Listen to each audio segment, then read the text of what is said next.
The decision to go to war in Iraq and to remove Saddam Hussein from power in a coalition of over 40 countries led by the United States of America was the hardest, most momentous, most agonizing decision I took in my 10 years as British Prime Minister.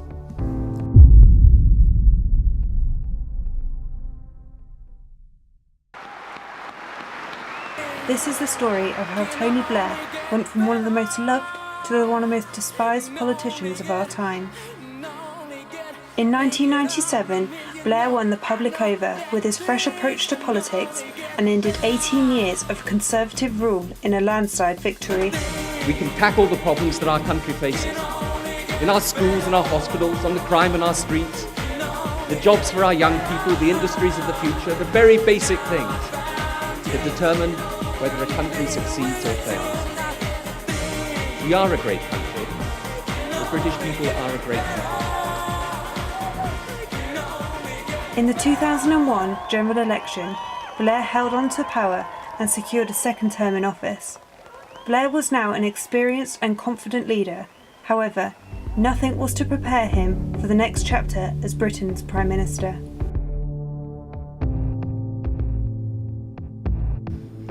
There have been the most terrible, shocking events taking place in the United States of America within the last hour or so. I'm afraid we can only imagine the terror and the carnage there, and the many, many innocent people that will have lost their lives. President Bush quickly named Osama bin Laden and Al-Qaeda as the group responsible for 9/11. Bin Laden and his terrorism must be eliminated. We act for justice. We act with world opinion behind us. And we have an absolute determination to see justice done and this evil of mass international terrorism confronted and defeated. Blair then sent troops to Afghanistan. The Royal Marines joined US Special Forces in the search for bin Laden and Al-Qaeda. As Al-Qaeda fled from power and bin Laden left Afghanistan, Blair's cooperation in the war on terror was applauded in the US. But by this time, Bush already had his eyes set on a new threat, Saddam Hussein. Bush said he wanted regime change in Iraq, and Saddam quickly became the next target for Bush's war on terror. In 2002, Blair went to Texas to meet President Bush at his ranch. The two leaders discussed Iraq privately for 2 hours. It was here, many argue, that they made up their mind about invading Iraq. Blair's next job was to convince members of Parliament that this was the right thing to do.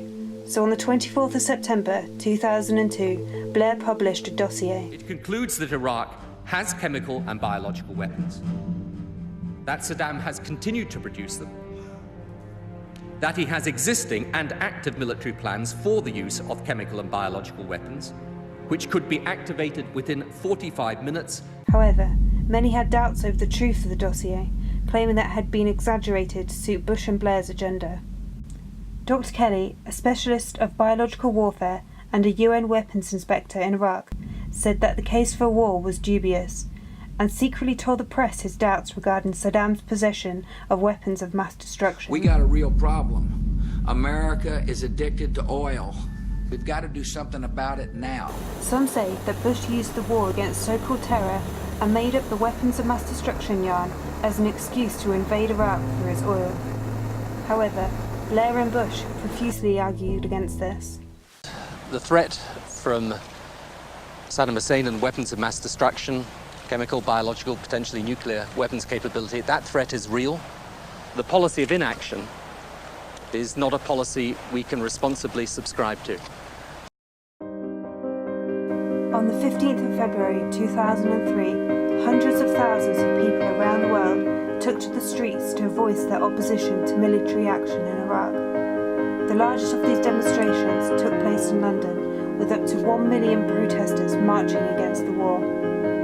All around the world, every country, every continent, everybody in the world has a chance today to say no, absolutely no, to war on Iraq. We are here today to show Tony Blair and to tell him openly that if one country needs a regime change at the moment, it's Britain. However, Blair was listening to nobody, and on the 20th of March 2003, he made this announcement. On Tuesday night, I gave the order for British forces to take part in military action in Iraq. Tonight, British servicemen and women are engaged from air, land and sea. Their mission? To remove Saddam Hussein from power and disarm Iraq of its weapons of mass destruction. In December 2003, 9 months after the invasion, Saddam Hussein was captured, and soon after, he was executed. However, no weapons of mass destruction were ever found. In fact, they never existed. Millions of innocent Iraqi civilians have lost their lives as a direct consequence of the war. Any stability that previously existed was destroyed. They had no contingency plan to rebuild the country, and in fact made the situation worse. We've seen a consistent mistake in foreign policy. As far too often, we've seen Democrats and a lot of establishment Republicans in Washington get involved in toppling Middle Eastern governments. Right. And it ends up benefiting the bad guys. After the toppling of Saddam Hussein's regime, a power vacuum was created. Iraq became a breeding ground for sectarian violence. The Sunnis and the Shias, who had managed to coexist before the invasion, were now fighting to fill the void. The invasion of Iraq enabled militant extremist groups to flourish and given rise to the global phenomenon that is ISIS. The disorder left in the Middle East and the violence targeted at Western society has allowed for extreme right-wing politics to once again establish itself as the mainstream within Europe and America. Sorry to keep you waiting, complicated business. Tony Blair! War criminal! Tony Blair! From one of the most popular politicians of our time, Tony Blair bowed out of British politics, leaving a legacy of an illegal war in which the consequences still ripple globally today.